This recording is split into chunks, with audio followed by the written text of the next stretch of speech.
রূপকথার ছবির মতো এক স্বপ্নময় জীবন, পদ্মাপাড়ের জীবনধারা।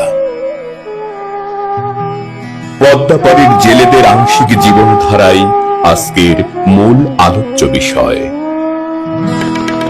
দেখছেন, পদ্মার বুকে ভেসে বেড়ানো মানুষটি মাছ নিয়ে চলেছে শহরের হাটে। সারি সারি নৌকার সমারোহে ভরে উঠেছে পদ্মার পার।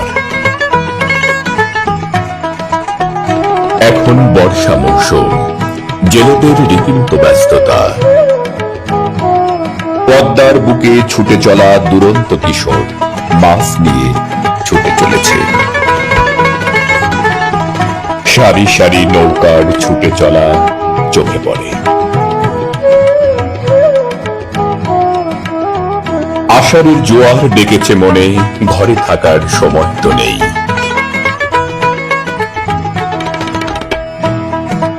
নদীর চারিদিকে প্রাণের কোলাহল, সবকিছু সরব হয়ে উঠেছে আবার।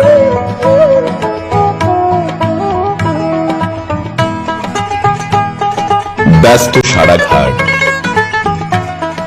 হাত ধাক করে ডেকে যায় আড়তদার। মানিক বন্দ্যোপাধ্যায়ের সেই পদ্মা নদীর মাঝির কুবেরের উত্তর পুরুষ দাঁড়িয়ে এখানে। তাদের জীবন আজ কেমন, তার খবর কি কেউ রাখে? ওই যে দূরে দেখা যায় লর্ড হার্ডিন্সের করা বড় সড় সাঁকো। ছোট শিশু হেঁটে যায় পদ্মার তীর ধরে।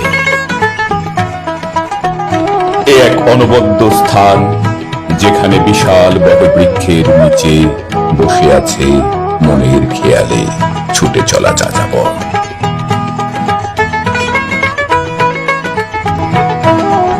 নদী হলো বাঙালির প্রাণ।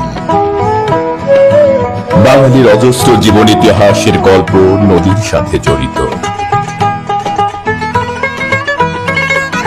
ওই যে ছোট্ট ডিঙি নৌকা বয়ে চলে, জীবিকার অন্বেষণে ভেসে চলে মাঝি। বড়ই সাধারণ জীবন আমাদের।